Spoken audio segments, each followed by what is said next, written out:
Hello everyone, welcome to study of education. दोस्तों, NTA UGC NET education paper 2 को discuss करेंगे।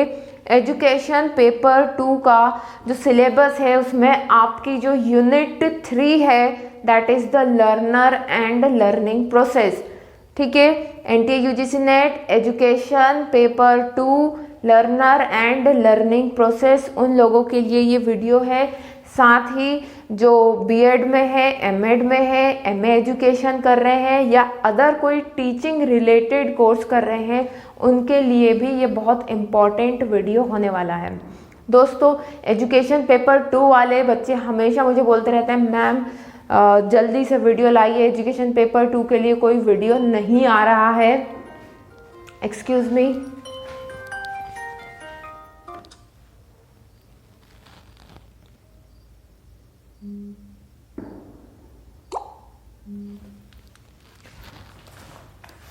जी।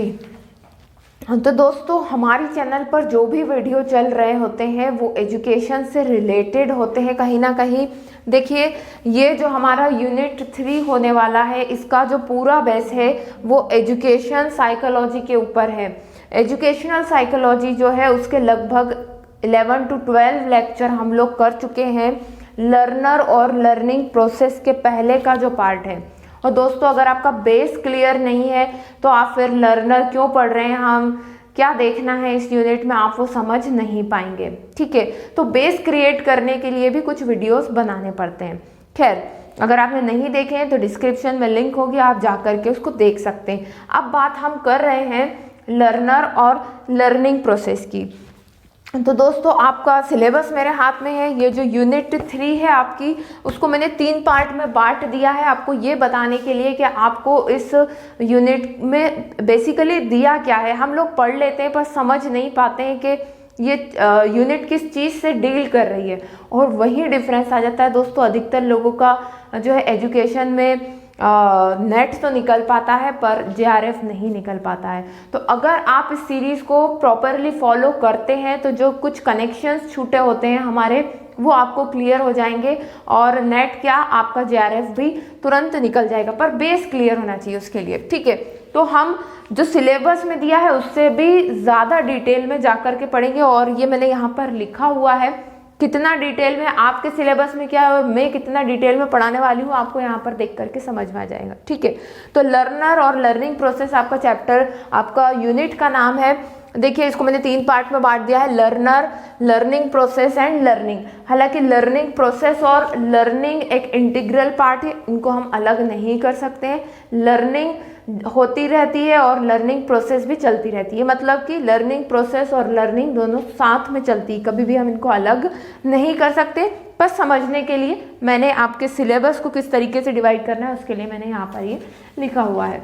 अब देखें, लर्नर कौन है? एक इंडिविजुअल है, क्योंकि आप शिक्षा शास्त्र के स्टूडेंट हैं, आप उसमें जेआरएफ लेंगे, उससे पीएचडी करेंगे, तो आपको एक लर्नर, जो भी कोई सीखने वाला है, चाहे उसके ऊपर पेडागोजी लग रही हो या फिर उसके ऊपर एंड्रोगोजी लग रही हो, ठीक है, एडल्ट लर्नर हो या फिर एडोलेसेंट एज का लर्नर हो, उसको आपको किस तरीके से डील करना है वो आप तभी समझ पाएंगे जब आपने उसके डेवलपमेंट को पढ़ा हो कि भाई एक बच्चा किस तरीके से बड़ा होता है, उसकी सोच क्या होती है, 12 साल की एज के बच्चे की सोच क्या है, 6 साल के बच्चे की सोच क्या है, 6 साल बच्चे की लैंग्वेज कैसी होती है, कैसी वोकेबलरी होती है उसकी, ठीक है, उसकी फिजिकल स्ट्रेंथ क्या है, उसकी मेंटल स्ट्रेंथ क्या है, ये सब चीज़ें आपको पता होनी चाहिए।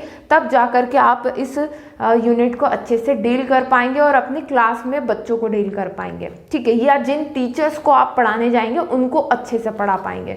ठीक है, तो देखें, इसमें मान लीजिए ये एक बच्चा है भाई, इस बच्चे को आप जो है पढ़ाने जा रहे हैं।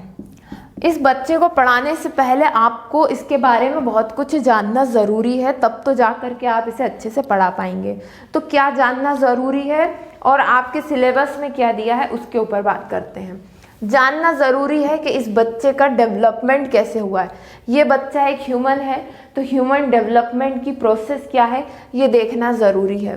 ठीक है, ह्यूमन डेवलपमेंट पर हेरिडिटी और इन्वायरमेंट का क्या इफ़ेक्ट होता है। हम देखते हैं एक ही पेरेंट के बच्चे हैं, जुड़वा है पर दोनों में डिफरेंस है, दोनों की आदतें अलग हैं, हल्का सा लुक भी अलग है।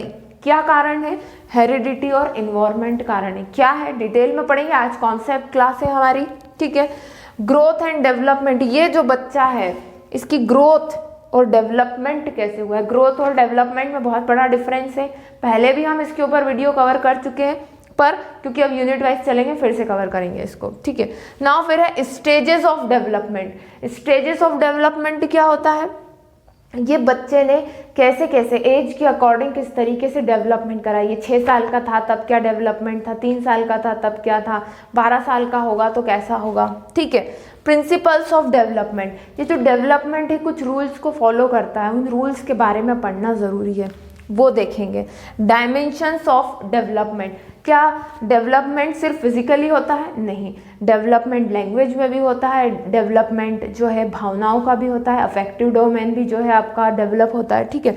तो किन किन चीज़ों में डेवलपमेंट होता है? फिजिकल डेवलपमेंट होता है, सोशियो इकोनॉमिक डेवलपमेंट होता है, ठीक है, सामाजिक आर्थिक डेवलपमेंट हो गया, मॉरल डेवलपमेंट हो गया, कॉग्निटिव। अब देखिए इतना कुछ, ये जो है आपकी एजुकेशन पेपर 2 का जो आपका यूनिट 3 है उसका पहला टॉपिक है कॉग्निटिव डेवलपमेंट, ठीक है। बेस अगर आप देखें ध्यान से अपने सिलेबस को, तो अब देखिए इतना कुछ पता होना चाहिए था ये पढ़ने से पहले, पर है आपको ये। अब अगर आप डायरेक्ट इसी को पढ़ेंगे तो कैसे काम चलेगा, ठीक है। तो मैं आपको बिल्कुल डिटेल में पढ़ाऊंगी, सारी चीज़ें बताने की कोशिश करूंगी आपको।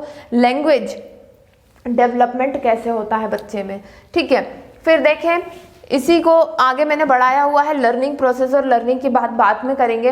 एक लर्नर की, ये इस बच्चे को जो आप पढ़ाने जा रहे हैं इसकी पर्सनैलिटी कैसी है ये भी आपको समझना ज़रूरी है। तो पहले तो ये समझिए कि पर्सनैलिटी होती क्या है, तब तो जानेंगे कि इस बच्चे की पर्सनैलिटी क्या है, ठीक है। तो पर्सनैलिटी क्या होती है, पर्सनैलिटी के बाद भाई अलग अलग पर्सनैलिटी के बच्चे होते हैं, तो उनमें फिर क्या डेवलप हो जाता है? इंडिविजुअल डिफरेंसेस डेवलप हो जाते हैं। ये इंडिविजुअल डिफरेंसेस किस बेसिस पर होते हैं? इंटेलिजेंस के बेसिस पर होते हैं, एप्टीट्यूड के बेसिस पर होते हैं, क्रिएटिविटी के बेसिस पर होते हैं, एकेडमिक अचीवमेंट्स के बेसिस पर होते हैं। और देखिए नेक्स्ट टॉपिक जो है आपका वो यहीं से निकलता है, दैट इज़ द इंटेलिजेंस। आपका सिलेबस उठा के देखिए। अब देखिए इतना पढ़ने के बाद पर्सनैलिटी क्या है, उसके अंदर है इंटेलिजेंस, ठीक। और ये क्या है? बेसिकली ये इंडिविजुअल डिफरेंसेस का ये कॉग्निटिव डोमेन है। समझ पा रहे हैं आप मेरी बात को? इंडिविजुअल डिफरेंसेस का कॉग्निटिव डोमेन क्या है? ये सारी चीज़ें हैं। तो इसमें हमको इंटेलिजेंस भी देखना है, हम सब कुछ देखेंगे, क्योंकि जैसे मैंने आपको बोला ये NTA UGC NET education paper 2 वालों के लिए तो है ही, साथ में जो बीएड एमएड वाले पढ़ रहे हैं जिनको डिटेल में सब्जेक्टिव आंसर्स लिखने होते हैं उनके लिए भी ये उतनी ही हेल्पफुल होने वाली है ये सीरीज़, ठीक है। उसके बाद जेंडर इश्यूज़, गर्ल्स बॉयज़ में डिफरेंस, कैसी थिंकिंग होती है, उनकी इमेज कैसी होती है, सेल्फ इमेज कैसी होती है, सेल्फ कॉन्सेप्ट उनका कैसा होता है, इन सब के बारे में बात करेंगे, ठीक है। अब मैं आपको दूसरे पार्ट के ऊपर ले जाती हूँ।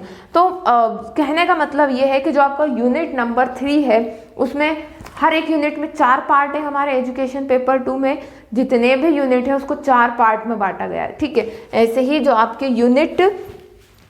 जो यूनिट 3 है, यूनिट जो 3 है उसमें भी ABCD करके है। तो आपका जो A और B जो पार्ट है वो टोटल लर्नर के ऊपर फोकस करता है। किसके ऊपर फोकस करता है? लर्नर के ऊपर, ठीक है।